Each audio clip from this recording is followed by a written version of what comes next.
Welcome to Nasdaq Trade Talks, where we meet with the top thought leaders and strategists in emerging technologies, digital assets, and regulatory landscape of capital markets. I'm your host, Jill Malandrino, and joining me on the desk at the Nasdaq Market Site is Jason Albert, Global Chief Privacy Officer at ADP, Hilary Wandall, Chief Ethics and Compliance Officer of Dun & Bradstreet, as well as Taryn Crane, Privacy Practice Lead at BDO. We're here to discuss how a privacy-first strategy will apply to AI development, adoption, and compliance. It is great to have all of you with us. Welcome back to Trade Talks. Welcome to the show. Hilary, I'm going to kick it off with you, and I just want to congratulate you on your first grandbaby. So we wish you the best. Thank you.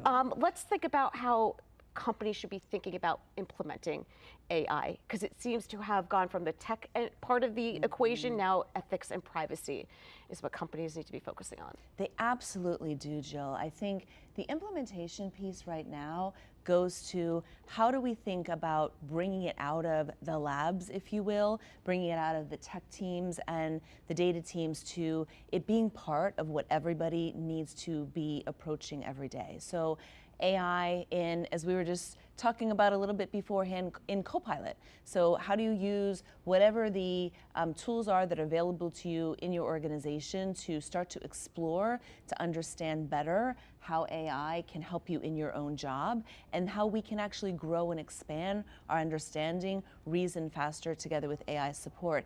In order to do that, though, we really need to make sure we're bearing in mind all of the privacy considerations, what data goes in, is it an AI that actually has good controls, protects IP, and actually has the right kind of security in place. And we need to think about the ethical considerations, of course, as well, adequate transparency and other things. Looking forward to talking about it more. Yes, we certainly will. And Taryn, when you think about AI ethics principles, are those going to be based similar to what we know today as privacy law? Yeah, it's based very much on what we've been seeing for privacy for years. Some of the core principles like transparency, accountability are really important, especially as we see how dynamic, because what's really changing is just the pace at which individuals and companies are adopting these technologies and how the technology is changing. So if you root yourself in those principles, it'll really help companies to adapt in this environment. It's really those principles plus, right? Like you start with those, but then you build on sort of the new things about AI. You've got to think about how do you mitigate bias? How do you make sure that there's accuracy, that it doesn't hallucinate? You have to think about human oversight and where the human is in the loop, and so I think it's interesting because it's sort of privacy plus in a way. Mm-hmm. Yeah, and you've written about this, Jason, in terms of implementing privacy-first strategies. When you think about applying AI and development and integration, it's not just, you get to the end and it's the end point. It's an extension, it's a journey. It's going to evolve no matter what. Right, exactly. I mean, if you think about when we look even at AI regulation, right, the EU has the AI Act, which is probably the most comprehensive regulation, and it really takes this life cycle approach. It starts at the beginning. Do you have the right data? Is it the right quality? Is it representative? Have you thought about how you test the model again for bias and for accuracy? Have you provided the right information to a company you might be providing it to? Do end users have transparency? Are you monitoring it after it goes on the market? Are you making sure that it doesn't drift or doesn't cause unanticipated harms? And it's really sort of this end-to-end model. So you're right, you really have to take that life cycle approach when you think about developing AI products or implementing them in your organization. Yeah, and Hilary, you've pointed this out before, that the EU AI Act, it's considering literacy first. Absolutely, and literacy is fundamental to getting it right. One of the things we're seeing more and more is training around AI is being embedded inside of many of our organizations, but training is just the starting point. The EU AI Act under Article 4, now in effect and will be enforced at the end of the summertime, requires that you think beyond training to how do you make sure that people understand the context, that it's relevant to the AI that they specifically are deploying, it's relevant to their particular roles, and it's risk-based. And that requires thinking about how do you do on-the-job training for people in the context of what they specifically are responsible for, and not just understanding how to implement, but understanding the impact on people. So going back to the principles that Taryn and Jason were talking about, understanding how when you deploy that new AI, it may have an adverse impact on somebody else. What is that impact? How do you really understand the risk? That's part of the literacy that we need to bring to bear. Everybody's so excited about getting AI out there, all of the new things we can do, but we need to be bearing in mind that risk as well. Yeah, and Taryn, there's a stat here from BDO survey of CFOs, only 4% of respondents were educating and gathering needs from their employees. That's shocking. Yeah, it's really low. It was a survey we did of CFOs, particularly in the tech industry. And I think the challenge there is if you're not asking employees or consumers or users of these AI solutions what they want and what they need, you run the risk, especially with employees, of using shadow AI as an example, and then those aren't particularly in alignment with your policies or standards. And so really getting a feel for what your employees are looking for is critical to your strategy of AI within the organization. Yeah, governance is so important, right? You have to have a process, and we have one at ADP where every generative AI use case goes through review, goes through privacy, goes through legal, goes through security, and it's at the start when it's a proof of concept, and then when it's piloted perhaps with a pilot group of clients, and then when it's generally available.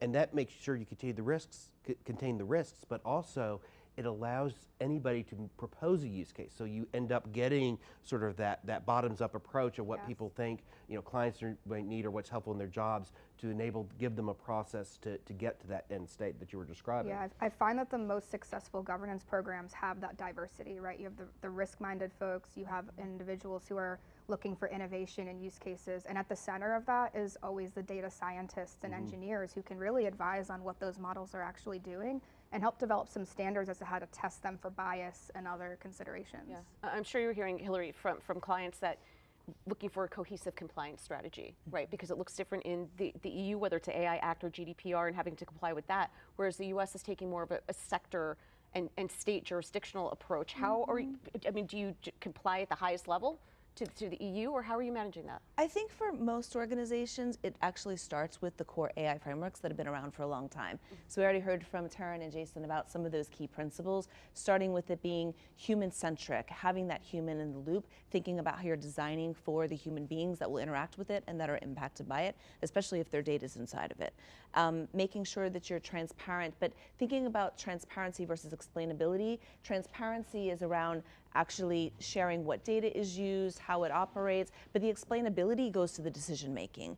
Those kinds of things need to be part of how the compliance program is designed, and it doesn't need to necessarily be at every single nuance in every single law, but having those baseline principles and your core framework helps you where you need to adapt to. For example, China's just come out with a new law, I think it was last week or maybe the week prior, where you're going to have to watermark specifically the content that's generated, and they have specific requirements around that. That will be unique to China. Will we see it in the States? I think we're already starting to see some states propose similar things. And so having those core principles, you are transparent, you do think about explaining, you are risk-based, you make sure you have ways to mitigate potential bias, anything that's unfair.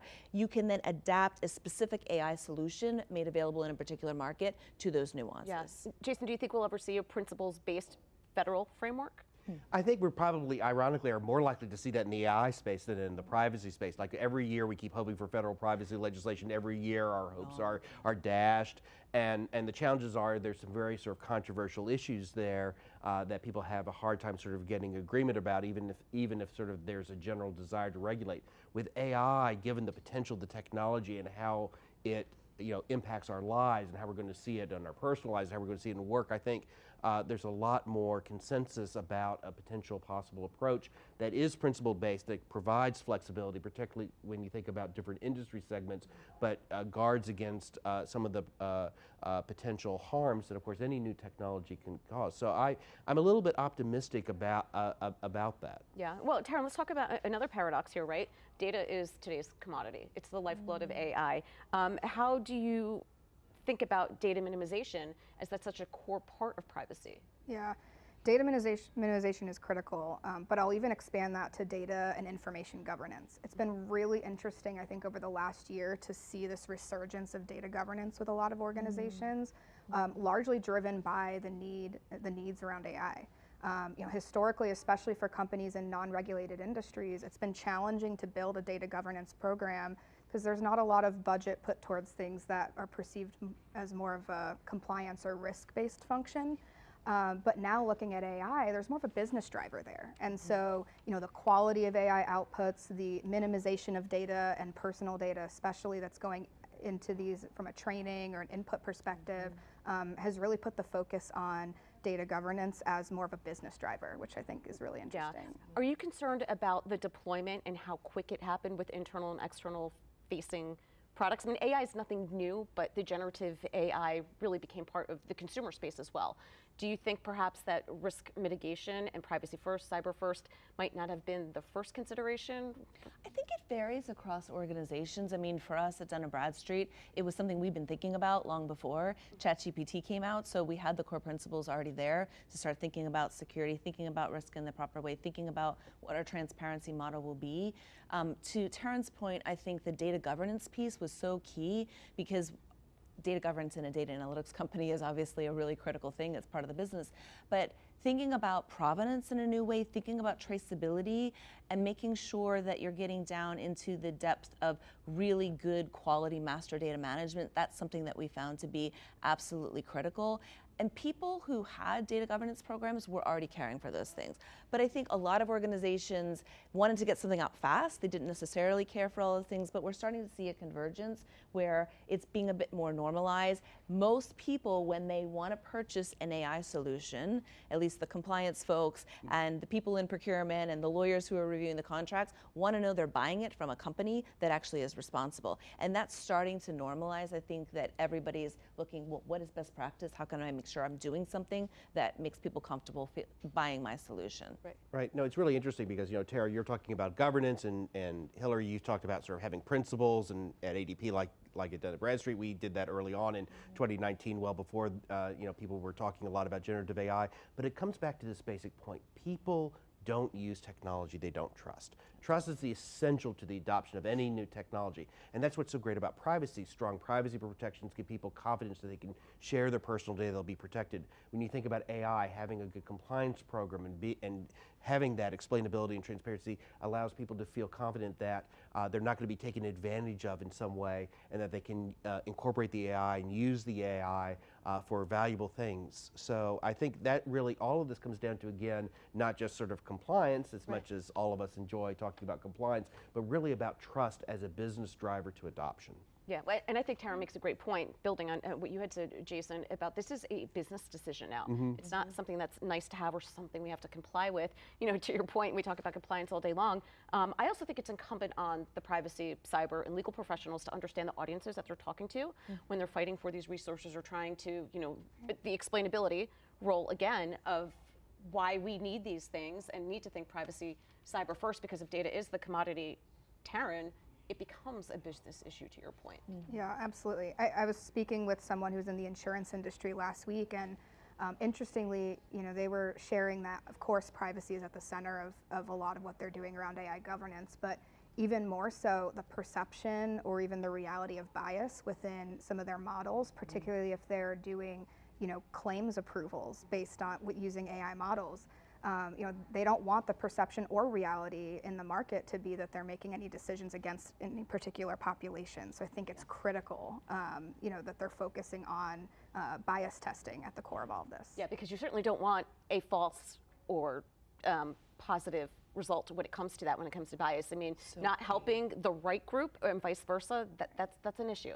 And it's an issue in how we as organizations putting out AI systems think about the appropriate transparency around how we did that testing. I know we've looked a lot at model cards and system cards and how those relate to other kinds of disclosures that we're obligated to make around scores and ratings and rankings, things that we provide. That bias testing and how effective it was is something that I do think is going to be the trend beyond just the model cards into what everybody's considering for their systems cards going forward. Did you do bias testing? If you did do bias testing, what were the results? And to Jason's point earlier, did it drift over time? Because it's not a one time and never look again. You have to look again and keep on ensuring that the model's working effectively over time. Yeah. Well, Jason, what's the baseline?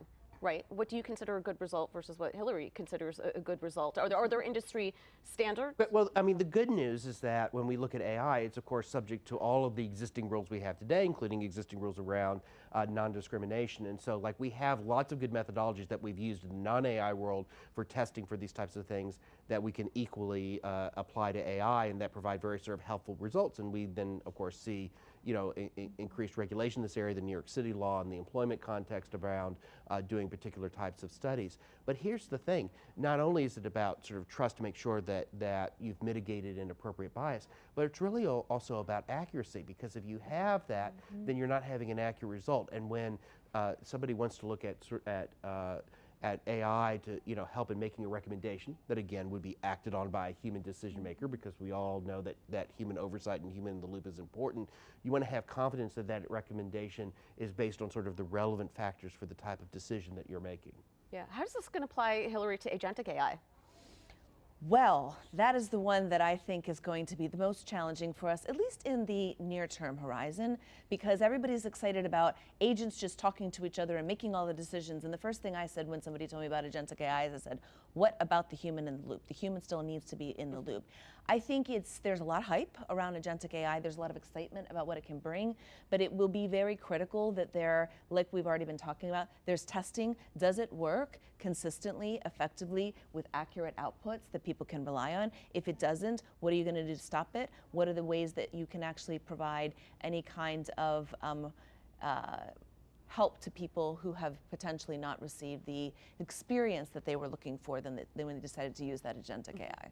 Look, I'm going on vacation next week, and so the idea of having agentic AI that could have helped me plan it and book things sounds wonderful. But I think it's going to be like other technologies. Like we started out, we had cruise control, and people are like, all right, now I can set my car to go to the speed, but I still have to brake. And then we had adaptive cruise control, right? The car knows it has to slow down, or the car in front of me slows down. And then we had sort of steering, and now we have automated driving. And I think over time, as these technologies evolve, we'll get more comfortable with them. We'll see what they can do. We can understand where it's important for human to intervene. Like again, I want to make sure that I can brake on the highway regardless of what the car's decided to do.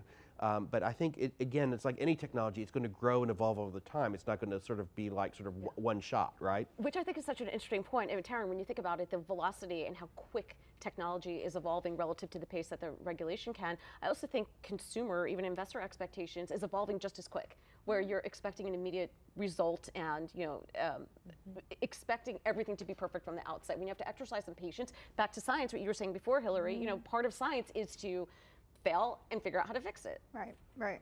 And that's why I think it's more critical than ever, as we've been talking about here, just rooting yourselves in those principles. If you can do that, you can adapt to whatever the new regulations are going to be, and then pivot to the nuances, as Hilary shared earlier. Yeah. It is so key, though. I just want to come back to the scientific method and scientific thinking. I think in this age of AI, we need to be very thoughtful of why do we want to use it? Of course, because it's exciting, this is new, shiny thing, but what do you really want to get out of it? And I love that scientific reasoning helps you come up with a hypothesis, test that hypothesis. Does it work as you expected? Do the people love it the way you think they're going to love it? And if not, like do proofs of concept. If not, you adjust, you adapt, and you do something that builds upon that. And I think scientific method, scientific reasoning is going to be really important for those companies who want to be successful in this space. Yeah. Jason, I also think it's interesting, you almost don't want to be like the little boy that cried wolf, where you're trying to get these products out there, then when you need resources for something you think is really going to work, oh no, management team might second guess your aspirations there. Well, look, I think we're in an era of great experimentation, and we have sort of this great opportunity to go again, see if things work, try proofs of concepts, pilots, then make things broadly available. And what I think is like we're seeing sort of this great investment by a number of companies in terms of trying to enable this environment. But that again goes hand in hand with sort of the evaluation of the risk, because look, you don't want to have the reputational harm of putting something out there and then having an issue and then people starting to wonder, well, can I really use it? And so to me, it's never been sort of a question of sort of, oh, I want to invest all my resources in development and I don't want to invest anything in terms of oversight, because they go hand in hand, right? Again, to the point that we've been making, this is not sort of some magical automated future as wonderful as agentic AI will be. It's a future in which we have something as a co-pilot, as a helper that comes along with us with that human oversight.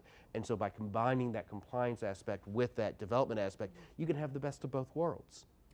And it does really force you, I think, when you consider it on balance, the way you've just put it, Jason, to recognize that we don't know all the risks yet. There are so many that are unforeseen, and so having that compliance in mind when you're doing the development, and making sure that as you're testing, if there is something that goes wrong that you didn't anticipate, that you can actually quickly adapt and do something different about it. I think we're going to discover so many new risks we hadn't thought about. Our governance councils are going to adjust and evolve to have new people at the table who bring new insights that we didn't even anticipate at this point in time would be necessary. All right, and we'll leave it on a positive note. Appreciate everyone's insight. Thanks for joining us on Trade Talks. I'm Jill Malandrino, Global Markets Reporter at Nasdaq.